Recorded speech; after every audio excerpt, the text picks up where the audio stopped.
Sir మేమంతా సిద్ధం సిద్ధం సభలతో ప్రజల్లోకి వెళ్ళిపోయినటువంటి సీఎం జగన్మోహన్ రెడ్డి ఎక్కడ చూసినా కూడా బెనిఫిషియర్స్ మీదనే తన ప్రసంగం కొనసాగుతుంది. ఇదిగో నేను ఇంత డబ్బులు ఇచ్చాను, ఇదిగో నేను మీకు ఇంత సంక్షేమ పథకాలు అందించాను, మీ బిడ్డ మంచి చేసినట్లు అనిపిస్తేనే నాకు ఓటేయమని చెప్పి ఆయన పదే పదే చెప్తున్నారు. అంటే ఇప్పుడు సంక్షేమ పథకాలు అందుకున్నటువంటి వాళ్ళు ఓటేస్తే సరిపోతుందని ఉద్దేశమా? అంటే బెనిఫిషియర్స్ నాన్ బెనిఫిషియర్స్గా ప్రజల్ని జగన్మోహన్ రెడ్డి డివైడ్ చేశారా అనేటువంటిది ఇక్కడ కొంచెం ప్రశ్న. దాన్ని డివిజన్ ఎందుకు అవుతుంది? ఇప్పుడు తన వల్ల తన ప్రభుత్వం వల్ల లబ్ధి పొందిన వాళ్ళు ఓట్లే నడితే డివిజన్ ఎందుకైతే విభజించడం ఎందుకైతుంది అట్లా?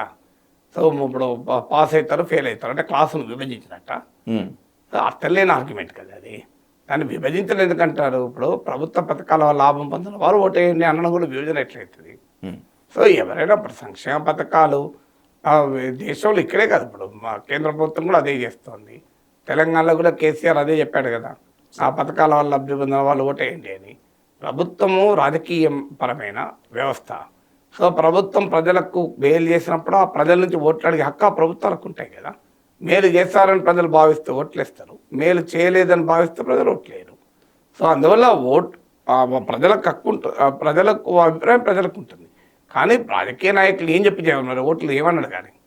సో అందువల్ల పథకాలు అమలు చేసినప్పుడు ఆ పథకాల వల్ల లబ్ధి పొందిన వారిని ఓటేని అడగడం విభజన ఎందుకు అవుతుందండి? ఈ సంక్షేమ పథకాలు ఏ స్థాయిలో ప్రభావం చూపించే ఛాన్స్ ఉంటుంది? సంక్షేమ పథకాలు ఖచ్చితంగా ప్రభావం ఉంటుంది. అయితే సంక్షేమ పథకాల వల్లనే గెలవరు. కేసీఆర్ కూడా సంక్షేమ పథకాలు అమలు చేశారు, గెలవలేదు కదా. సంక్షేమ పథకాలు తప్పనిసరిగా ప్రభావం ఉంటుంది, కానీ అది ఒక్కటే ఎన్నికల్లో గెలిపించవు, అనేక ఇతర అంశాల ప్రభావం కూడా ఉంటుంది.